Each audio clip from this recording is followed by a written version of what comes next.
Hi, Assalamu alaikum. This is Intellect Study Guide with Maha. So today our topic of discussion is the question format of Intellect. What do you expect in the Intellect, and what do you think is going to show up in the test? So we'll be talking in detail about that, and that will be a proper discussion.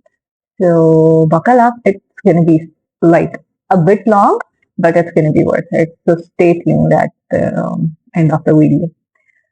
So अब NCLEX में ये होता है कि there are total 80 to 150 questions. The minimum can be 80, the max can be 150. And we are talking about the new generation NCLEX. We are not talking about the old format. We are talking about the new one.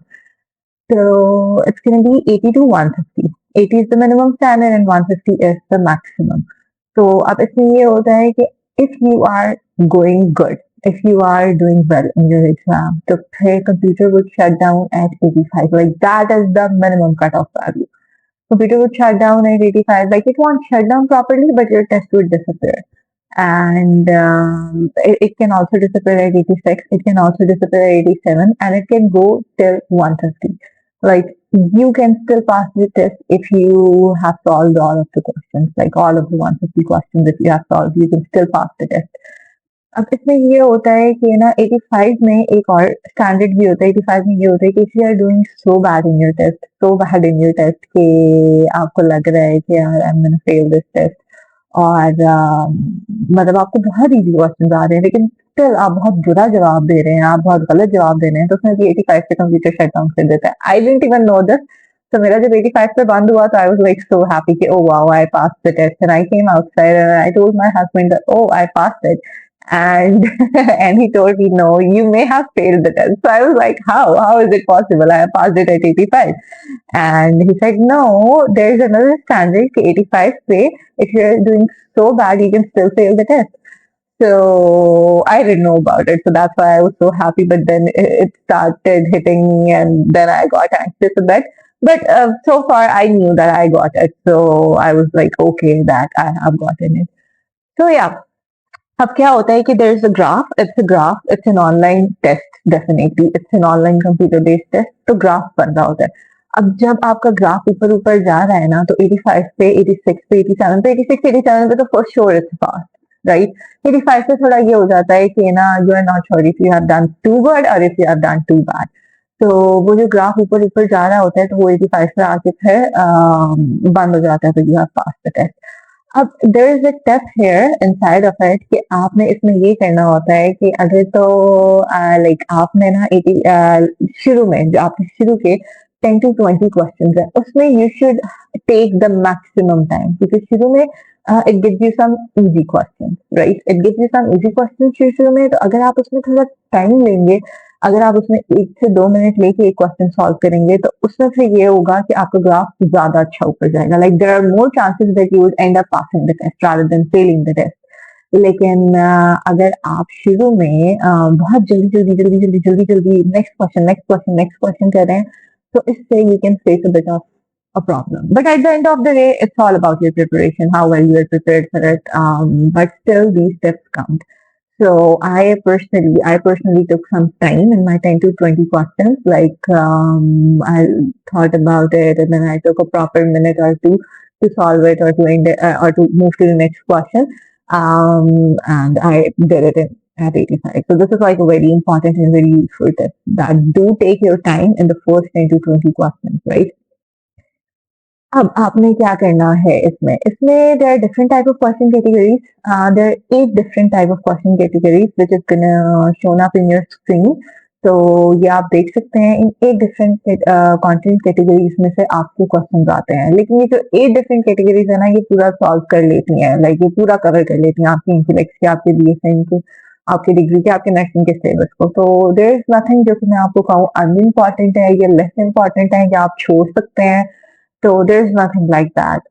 आपके बस आई would से कि this is safety test, तो आपके basic concept clear होने चाहिए। Basic जो आपकी चीजें हैं, जो रूट लेवल की चीजें हैं, वो क्लियर होनी चाहिए, बिकॉज दे वांट टू सी कि आप उनका बंदा मार तो नहीं देते ना, डेफिनेटली। तो उसमें फिर आपकी बेसिक चीजें कवर होंगी, तो you are good to go. अब इसमें ये होता है कि there are no past papers. इस तरह भी नहीं है कि आप पास्ट पेपर्स या पुराने पेपर्स ढूंढेंगे और आप वो देख के सॉल्व कर लेंगे। There are no officially official pass papers of this test. तो आपने इनको ना उसके अलावा ऐसे ही सॉल्व करना होता है without even like without even cheating better ये वो जैसे हम करते होते थे पास पेपर सारे देख लिया सॉल्व कर लिए no it's not gonna end up like that. तो आपने खुद ही से सारी तैयारी करके इसको सॉल्व करना है।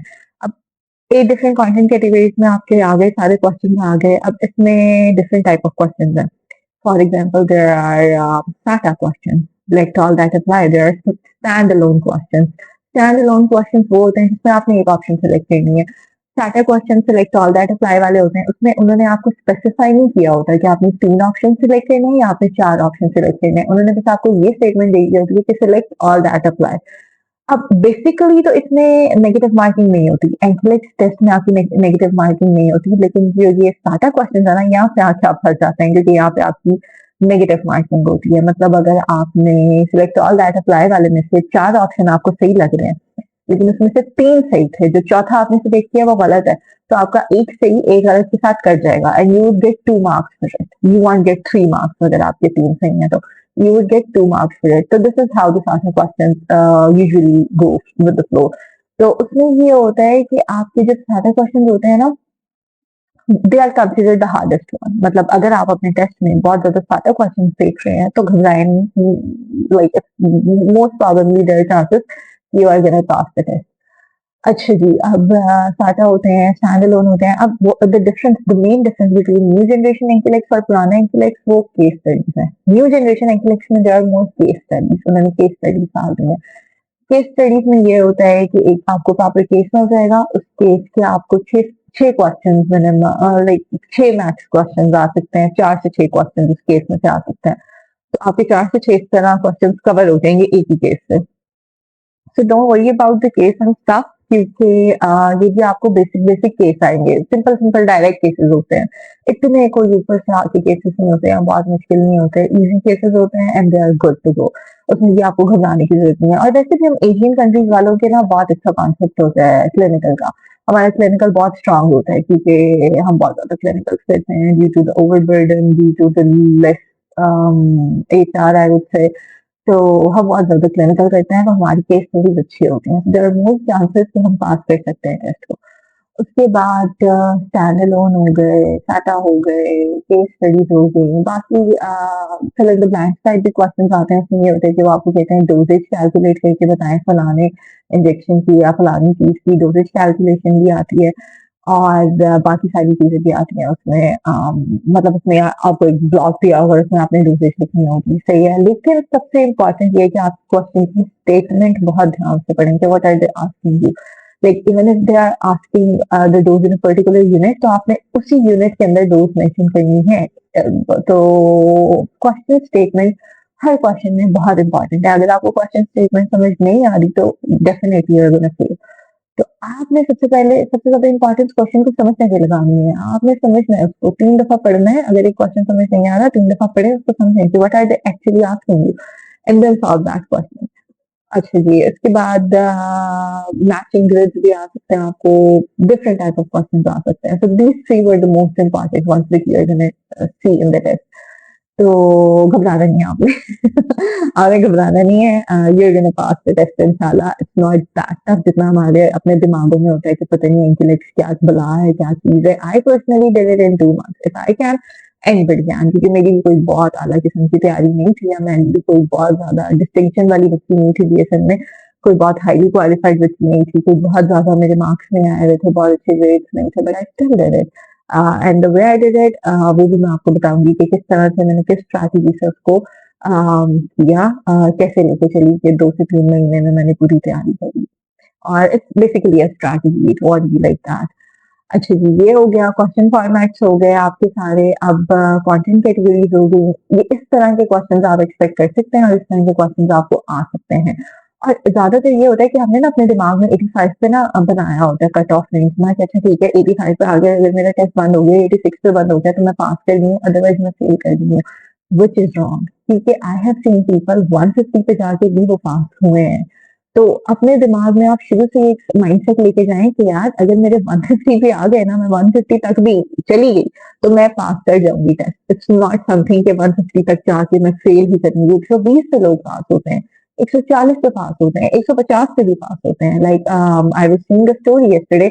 One of my students, like, he was like a bit weak, I would say, so he didn't prepare that much. So he passed it at 150. So 150 पे भी आप पास कर सकते हैं. That is the basic criteria. Because internet वाले they want you to pass. US में बहुत shortage है नर्सेस की. हर जगह पे ऑस्ट्रेलिया में कनाडा में they want you to pass. So yeah, they would give you 100 chances to pass it, right? तो आपने उसमें हौसला नहीं छोड़ना कि यार मेरे इतना हो गया अभी तक मैं पास नहीं हुई. Like we are human beings. मैं खुद डर गई थी जब मैं 85 पे पहुंची थी, 84 पे पहुंची थी, तो I was like what if. तो व्हाट इफ नहीं है, टेक इट इजी. 150 अपना दिमाग में रखें कि ओके 150 पे जाना ही जाना है, 150 पे मैं पास कर सकती हूँ test. And take it easy, it's not that. And yeah, I guess that is it for the question format. If you have any more questions, email us or write down in the comment section and we'll get back to you. Thanks.